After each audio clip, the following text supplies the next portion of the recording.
El misterio del áureo florecer. Mensaje de Navidad 1971-1972. Samael Aun Weor. Buddha Maitreya Kalki Avatara de la nueva era acuaria. Primera edición Santiago de Cali, Valle del Cauca, Colombia 1971. Presentado por www.gnosisamaelaunweor.org. Prólogo. Por el maestro Garga Cuichines. En este nuevo mensaje de Navidad el misterio del áureo florecer. Nos brinda Samael Aun Weor novísimas enseñanzas para los devotos del sendero, para todos aquellos que conocieron lo natural y ahora quieren mandar lo conocido mediante el estudio de lo sobrenatural. Este conocimiento es totalmente sexual. Nos habla sobre las maravillosas fuerzas de Od y las describe en forma patética para que aprendamos a conocerlas y manejarlas, según nuestras propias conveniencias. Nos da muestras tangibles para el intercambio magnético por medio de la unión amorosa y por medio de ella conseguir la desintegración de nuestros defectos aún los más arraigados. Cuando los devotos del sendero llegan hasta la sabiduría gnóstica se encuentran tan débiles que muchos de ellos son incapaces de acabar con sus propios hábitos, con sus malas costumbres. Más tarde por medio de la sabiduría de la cristificación no solamente acaban con sus hábitos sino que son capaces de destruir sus propios defectos. Si a las gentes les cuesta trabajo quitarse un hábito, una mala costumbre, ¿cómo será para quitarse un defecto? Toda esta enseñanza nos coloca en posición privilegiada, mediante la cual disponemos de fuerzas que nos permiten destruir entidades tenebrosas que formamos con nuestros defectos, con nuestras bajas pasiones. Con la revelación del poder del Mantran Krim, si no somos capaces de impulsar el poder del amor para libertarnos de las fuerzas satánicas que provienen del error, por lo menos aprenderemos a dar hijos superiores aprendiendo a modificar nuestra semilla para la procreación. 3 factores determinan la calidad física, moral y mental de nuestra simiente, cuando aprendemos a pensar, a respirar y a seleccionar los alimentos. El semental vale por la semilla que produce, la calidad de los granos depende de la semilla que usa el agricultor y para mejorar nuestra propia obra debemos mejorar nuestra simiente.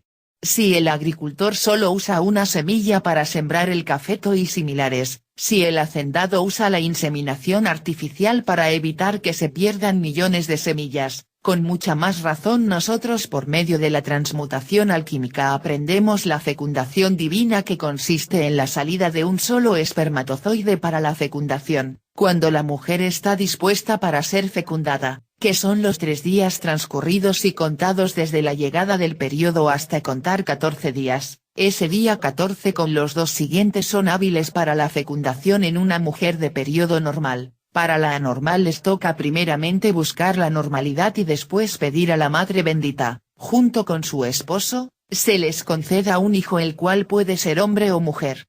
Si la persona le interesa, lea este mensaje y encuentra la fórmula que está muy clara. Permite el Señor Jehová que es el jefe de la reproducción, que se escape un espermatozoide fuerte y vigoroso para establecer la fecundación, sin perder los millones que desperdicia el fornicario dándole vida a su Satán con el sobrante. La educación de estos hijos de la luz es muy sagrada. El varón en permanente enamoramiento de su hembra la rodea de mimos y atenciones, más tarde cuando ella le anuncia que se encuentra gestada, debe retirarse corporalmente de ella, es decir no puede practicar el arcano porque la matriz de su esposa está gestando un humano y no puede al tiempo gestar 2 clases de personalidades tan diferentes como lo son, un humano y un embrión divino, o sea el varón que toma la senda de la castidad científica, para comenzar el camino angélico o débico. Durante toda la gestación el gnóstico le hará agradable la vida a su esposa. El hecho de no usar la unión sexual los eleva a la categoría de novios, los mantiene en permanente trance de amor, fortifican la voluntad, deben usar la magia amorosa de soltero, que es personal para cada uno de ellos. Al nacer el hijo nace sin dolor por ser hijo de la luz, un bienaventurado. La pareja sigue con la misma magia de soltero hasta un tiempo no menor de 40 días después de nacido el hijo.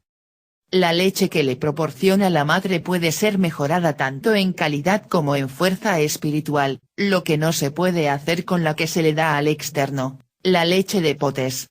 La madre al darle el seno imagina a su hijo sano, libre de toda enfermedad, le lanza amor por todo su ser y pide a los maestros de la logia blanca que lo libren de todo mal. La madre debe evitar leer escritos con hechos de sangre, riñas y todo aquello que la mortifique porque todo eso va a parar al vientre del hijo de sus entrañas. Más tarde cuando vuelve a la unión con su esposo debe evitar toda emoción pasionaria, el marido debe darle trato de madre que le está dando vida con su propia sangre. Así como ningún padre se le ocurre maltratar los teteros que toma su pequeño hijo, mucho menos con el natural que le da la propia madre. Cuando se cumplen todos estos preceptos, la naturaleza ayuda a la madre y la pone en condiciones de que tenga leche en abundancia, si quiere aumentarla puede tomar mucha agua de panela, evita todo esto, que se obstruyan sus senos y tengan que rajarlos y dañar sus mamarias. Puede darle de comer cada vez que el hijo lo demande, sin esperar las 4 horas que indican todos los textos que hablan sobre la maternidad. Dormir con ellos los primeros 40 días durante los cuales le da el seno libremente cuando el hijo lo pide, lo cual permite que el niño se siga alimentando del aura de la madre. Fuerza divina que la envuelve y sobre todo en esos días que es puro amor para el ser que acaba de llegar a su hogar. Como se observa, la educación de estos hijos comienza desde los amoríos, se mantienen durante la gestación y siguen al nacer cuidando la madre de no leer prensa, no poniéndole atención a chismes, conjeturas ni consejas ajenas que solo le traen dolor.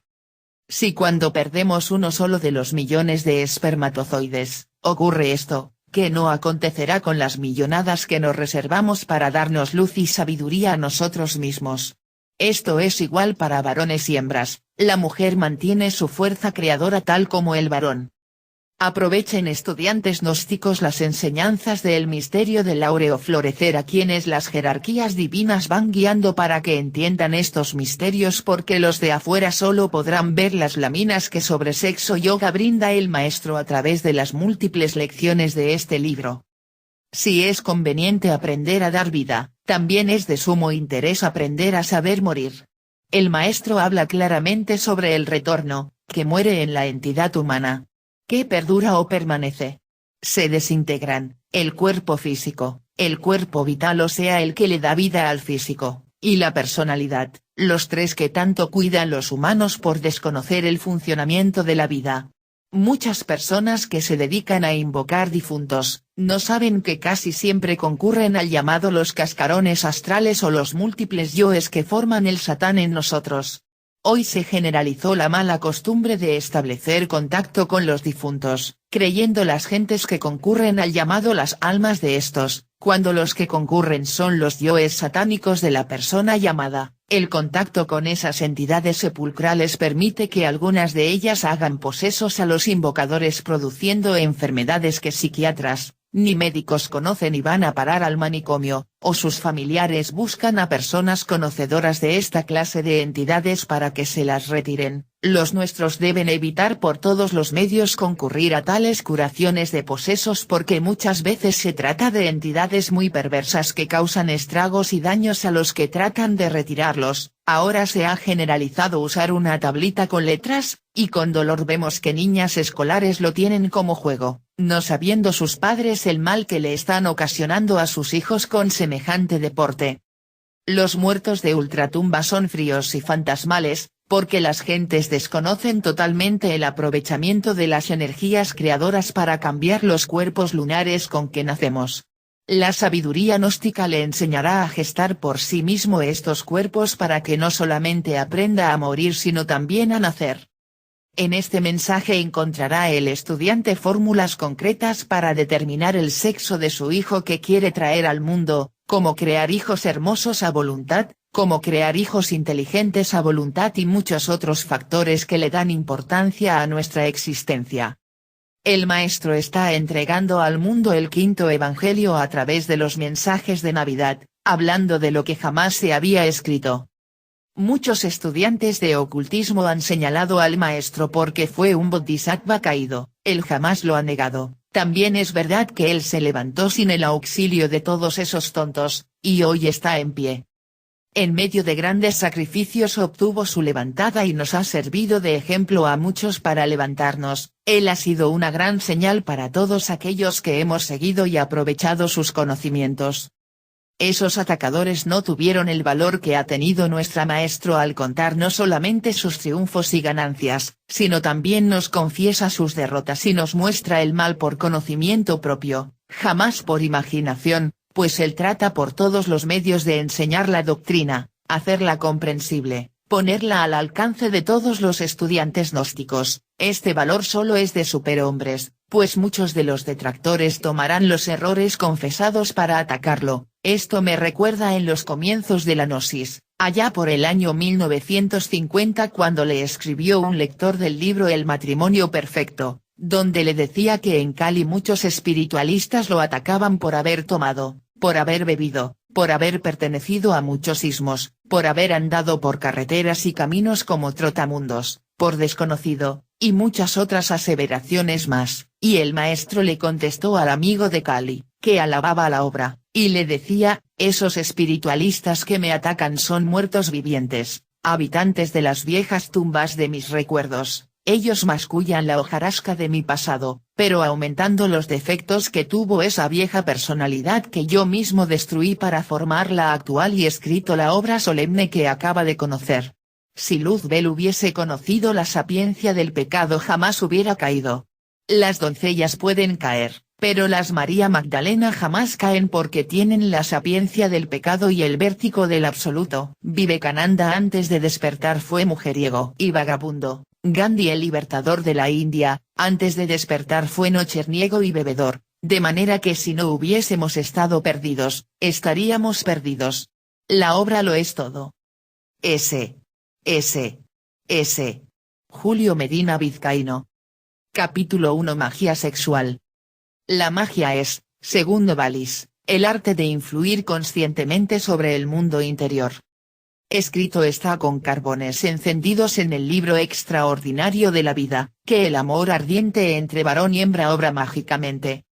Hermes Trismegisto, el 3 veces grande dios Ibis de Thoth dijo en su tabla de esmeralda, te doy amor en el cual está contenido todo el submundo de la sabiduría.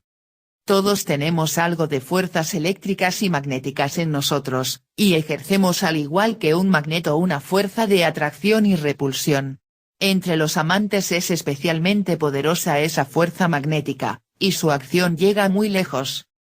La magia sexual, Sahaja Maituna, entre marido y mujer, se fundamenta en las propiedades polares que ciertamente tienen su elemento potencial en el sexo. No son hormonas o vitaminas de patente lo que se necesita para la vida, sino auténticos sentimientos del tú y yo, y por ende el intercambio de las más selectas facultades afectivas, eróticas, entre el hombre y la mujer. La ascética medieval de la fenecida edad de Piscis, rechazaba el sexo calificándolo como tabú o pecado. La nueva ascética revolucionaria de Acuario se fundamenta en el sexo, es claro que en los misterios del Lingam Yoni se halla la clave de todo poder. De la mezcla inteligente del ansia sexual con el entusiasmo espiritual, surge como por encanto la conciencia mágica. Un sabio autor dijo, la magia sexual conduce a la unidad del alma y la sensualidad, o sea la sexualidad vivificada, lo sexual pierde el carácter de lo sospechoso y menospreciado que solo se acata secretamente y con cierta declarada vergüenza, por el contrario, es puesto al servicio de un maravilloso gozo de vivir, penetrado por él y alzado a componente de la afirmación de la existencia, que asegura felizmente el equilibrio de la personalidad libre. Necesitamos con urgencia evadirnos de la sombría corriente cotidiana del acoplamiento vulgar común y corriente y entrar en la esfera luminosa del equilibrio magnético del redescubrimiento en el otro, de hallar en ti la senda del filo de la navaja, el camino secreto que conduce a la liberación final. Solo cuando conocemos y empleamos las leyes del magnetismo entre los cuerpos y las almas, no serán ya más imágenes fugaces y sin sentido, nieblas que se desvanecen en la luz, todas las palabras sobre amor, sexo y sexualidad. Es ostensible la tremenda dificultad que presenta el estudio de la magia sexual. No resulta nada fácil querer mostrar como aprendible y visible la sexo yoga, el maituna, con su gobierno de las más delicadas corrientes de nervios y las múltiples influencias subconscientes, infraconscientes e inconscientes sobre el ánimo. Hablemos claro y sin ambajes, este tema sobre sexo yoga, es cuestión de experimentación íntima directa, algo demasiado personal. Renunciar a la concupiscencia animal en aras de la espiritualidad es fundamental en la magia sexual, si es que en verdad queremos encontrar el hilo de Ariadna del ascenso, el áureo bramante que ha de conducirnos de las tinieblas a la luz, de la muerte a la inmortalidad. Un gran filósofo cuyo nombre no menciono dijo, si las auténticas fuerzas procreadoras, las anímicas y espirituales, se hallan situadas en el fondo de nuestra consciencia, encontramos precisamente en el sympathicus, con su red irradiadora de sensibles mallas de ganglios, al mediador y conductor a la realidad interior, que no solo influye sobre los órganos del alma, sino que también gobierna, dirige y controla los centros más importantes en el interior del cuerpo, guía, de manera igualmente misteriosa, la maravilla de la concepción hasta el nacimiento del nuevo ser, así como los fenómenos del corazón, riñones, cápsulas suprarrenales, glándulas generadoras, etc. En cambio, a toda sensibilidad y espiritualidad, a la vida ritmizada, intenta él, como auténtico spiritus creador del cuerpo, y mediante la dirección de la corriente molecular y la cristalización de rayos cósmicos, balancear en el ritmo del universo a todos los elementos psíquicos y físicos que le están subordinados.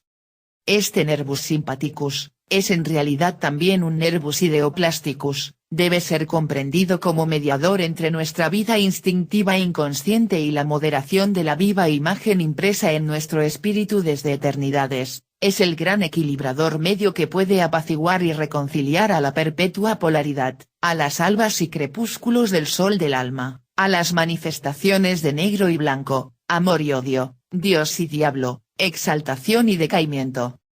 El andrógino divino de la primera raza humana, Adán Kadmon, se propagó solo por el poder de la voluntad y de la imaginación mágica, unidas en vibrante armonía. Los antiguos sabios de la Cábala afirmaron que tal potencia volitiva e imaginativa se perdió por la caída en pecado, por lo que el ser humano fue arrojado del Edén. Esta magnífica concepción sintética de la Cábala hebraica tiene por base una tremenda verdad, siendo así, es precisamente función de la magia sexual restablecer dentro de nosotros mismos esa unidad original divinal, del andrógino paradisíaco. Cierto sabio dijo enfáticamente lo siguiente, obra la magia sexual transfigurando corporalmente y procura una acentuación ideal a lo sexual en el alma. Por eso son capaces de magia sexual solo los seres que tratan de superar el dilema dualista entre el mundo anímico y el de los sentidos, quienes dotados de íntima vela, se hallan absolutamente libres de cualquier especie de hipocresía, mojigatería, negación y devaluación de la vida. Capítulo 2 Rasputín. Quiero enfatizar la idea básica que debemos formular así, los grandes fascinadores de la lubricidad y de la impudicia pertenecen más bien al tipo Casanova que al famoso Don Juan Tenorio. Si el taimado tipo Don Juan refleja todas sus aventuras amorosas en el maligno espejo egocéntrico de su fantasía refinada, con la abominable intención de rebajar a la mujer, de profanarla vilmente, de violarla y difamarla perversamente mediante la cópula pasional única y sin repetición en el empujón del pecado, resulta incontrovertible una especial modalidad de odio masculino contra la hembra. Por ley de contrastes en el tipo Casanova predomina el deseo libidinoso de fascinación sexual, basado exclusivamente en los impulsos instintivos naturales y sentimentales. Desafortunadamente esta clase de sujetos son insaciables y sufren y hacen sufrir. El tipo Casanova es una especie de maestro burlador de la mujer, parece tener el don de la ubicuidad pues se le ve por todas partes, aquí, allá y acullá, es como el marino que en cada puerto tiene una novia, muchas veces se compromete y jura amor eterno. En contraposición del sadismo sexual refinado del tipo Don Juan, descubrimos en el tipo Casanova al homúnculo racional que quiere ahogar en lechos de placer el tedio insoportable de su propia existencia. Otra variedad, afortunadamente poco común del fascinador de mujeres, conviene que la designemos como tipo diablo. Uno de los más genuinos representantes de este siniestro tipo, fue sin duda alguna el monje Gregor Rasputin, extraño asceta apasionado por el más allá, especie de hipnotizador rústico en hábito religioso. A todas luces resalta con entera claridad meridiana que la despótica fuerza mágica del diablo sagrado Rasputin, se debía exclusivamente a su tremenda potencia sexual. El zar y la zarina se arrodillaban ante él, creían ver en ese monje fatal un santo viviente. Es obvio que Rasputin encontró el ánimo de los zares muy dispuesto, gracias al mago francés Papus, doctor en cause, médico de cabecera de los soberanos. Waldemar dice, de lo más instructivas son las memorias diplomáticas del antiguo embajador francés en San Petersburgo, Mauricio Paleólogue, publicadas por la Revue des Deux Mondes. El embajador describe una invocación de espíritus efectuada por el conspicuo ocultista francés Papus, doctor en cause, y por cierto según expreso deseo de los zares. La causa de la tal sesión fueron los disturbios revolucionarios de 1905. Papus había de conjurar la revuelta mediante un gran exorcismo en presencia del zar, la zarina y el ayudante capitán Mandrika. Paleólogue, como garante de Papus, con quien tenía relaciones amistosas, informa.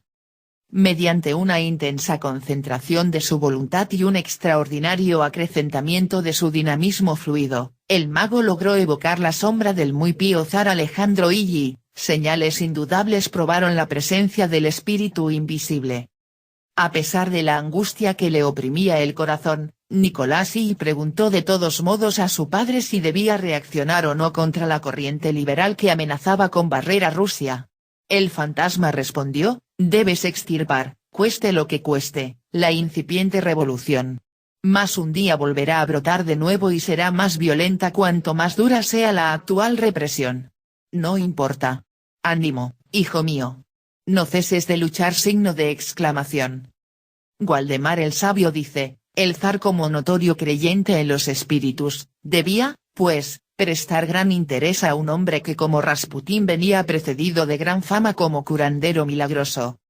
El monje campesino procedía también de la categoría, tan extendida en la Rusia de la época, de los llamados magos de aldea, poseyendo un magnetismo vital tan extraordinario, debido a su insólita potencia sexual, que debió producir el efecto de una fuerza primitiva irrumpiendo en los círculos de la nobleza petersburguesa, en parte ya degenerada.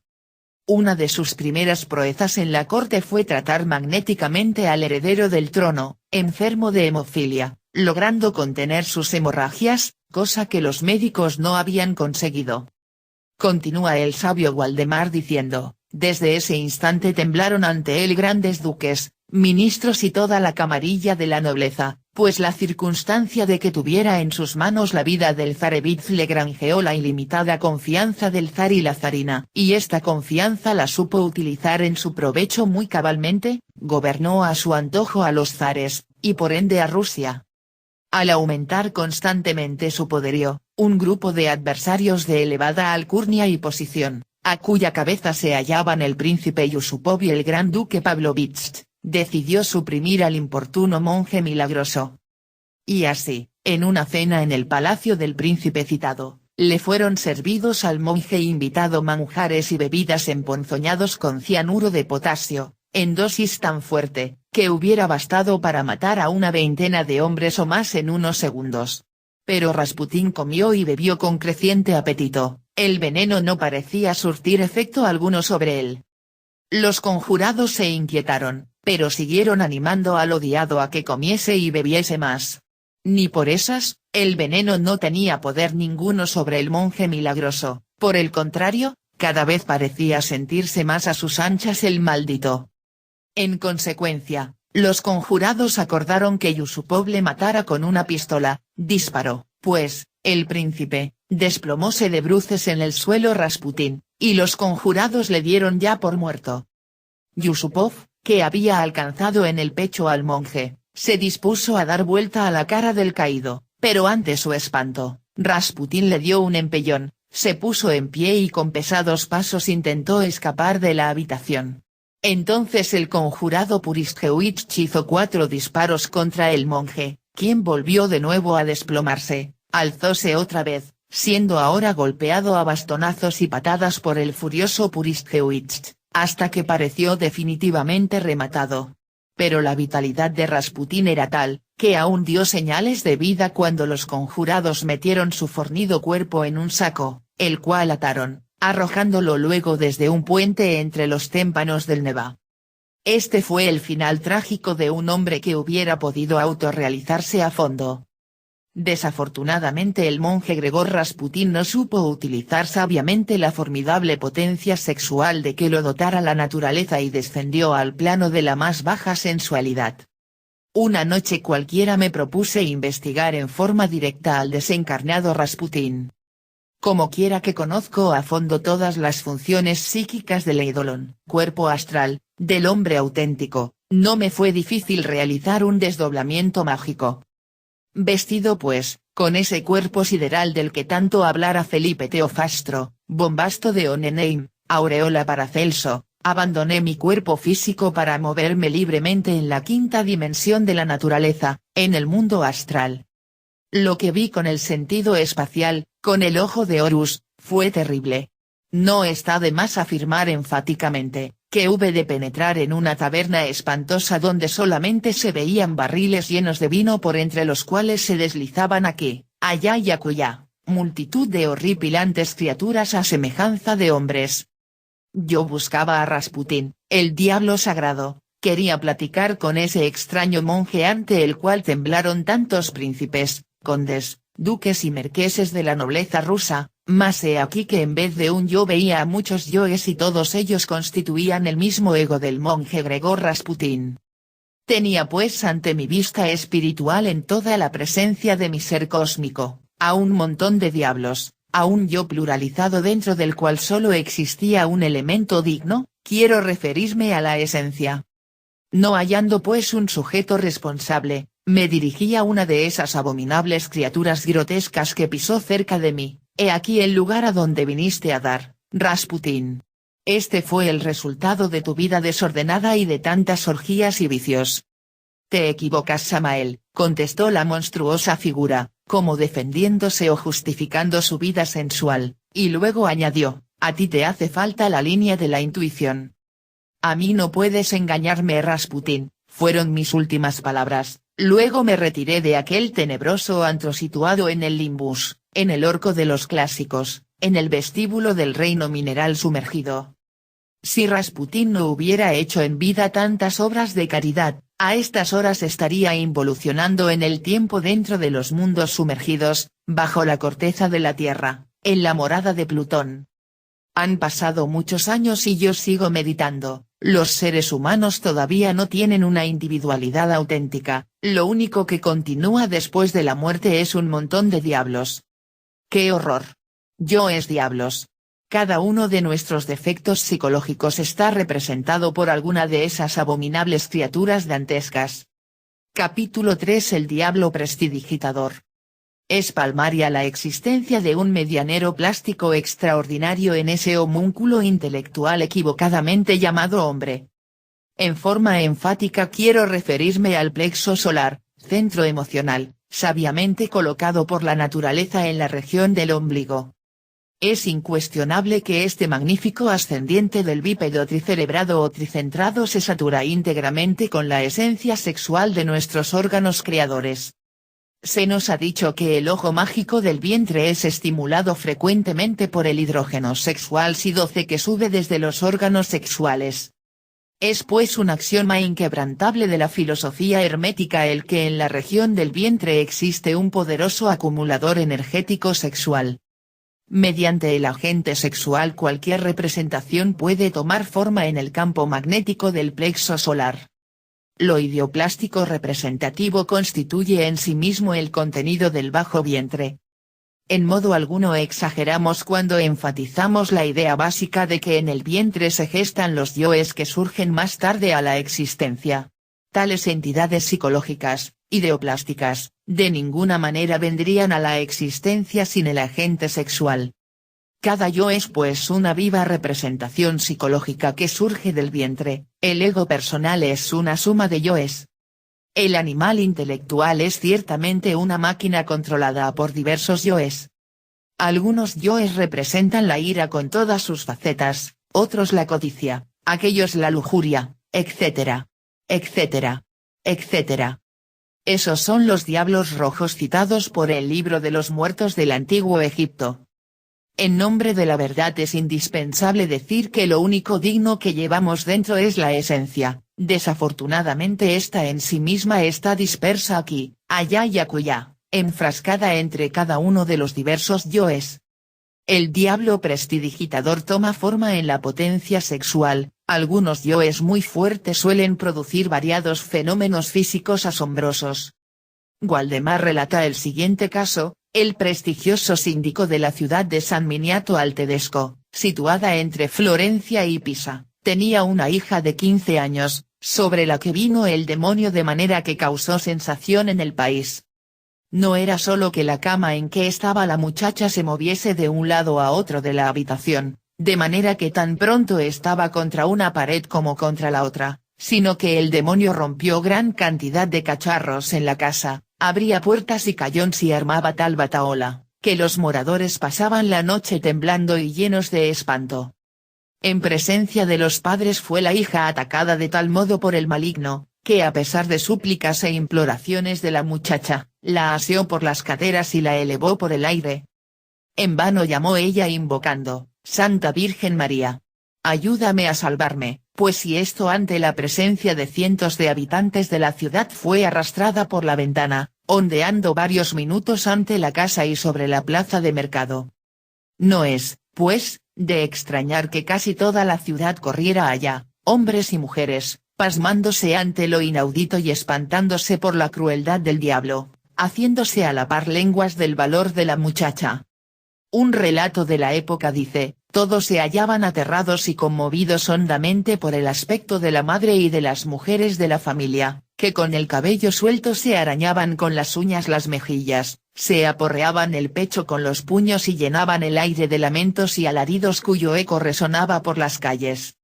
La madre sobre todo, gritaba ora a su hija, ora al demonio, pidiendo a este que echara sobre ella toda la desgracia, luego se dirigió de nuevo a la gente, especialmente a las madres, para que se arrodillasen con ella implorando ayuda a Dios, cosa que todas hicieron al instante.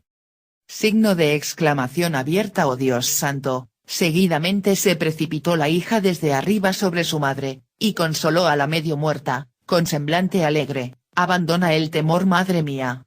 Cesa de llorar, que aquí está tu hija, no temas por el fantasma del diablo, te lo ruego. ¿Crees acaso que fui torturada y vejada? Pero más bien me encuentro colmada de una deliciosa e indecible dulzura, pues siempre el amparo de todos los desconsolados ha estado a mi lado, ayudándome y hablándome para darme ánimo y constancia, así me decía: se gana el cielo. Estas palabras llenaron a los presentes de alegría y asombro al mismo tiempo, y se fueron aliviados de allá, pero apenas hubo regresado la familia a su casa irrumpió de nuevo el diablo, y lanzándose con toda violencia sobre la muchacha, la asió de los cabellos, apagó las lámparas y velas, volcó cajas y cajones y todos los objetos de menaje y, cuando de nuevo pudo encender luces el padre, la hija se arrojó sobre el crucifijo de la casa y clamó con voz desgarradora: haz que me trague la tierra, oh Señor, antes de abandonarme, sosténme y libérame, te lo imploro encarecidamente. Y en hablando así, prorrumpió en llanto, lo cual enfureció más al maligno, quien le arrancó primero la camisa del cuerpo, luego el vestido de lana y finalmente la sobrevesta de seda, como acostumbran a usar las mozas, desgarrándolo y destrozándolo todo, y cuando se hallaba la pobre casi desnuda, comenzó a tirarle del pelo. Ella gritaba: Padre mío, tráeme un vestido, cubre mi desnudez, Virgen Santa, ayúdame.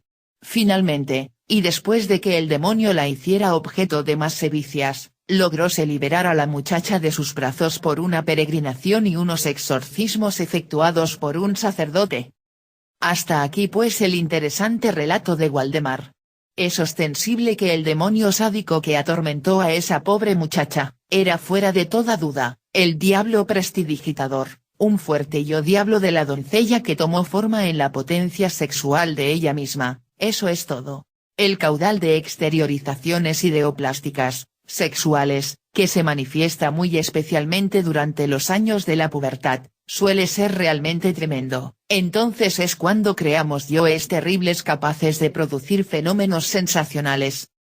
La rabia de no poder amar o el hecho mismo de sentirse defraudado por alguien, es fuera de toda duda el verdadero infierno y provoca aquellas espantosas emanaciones sexuales fluídicas capaces de convertirse en el diablo prestidigitador.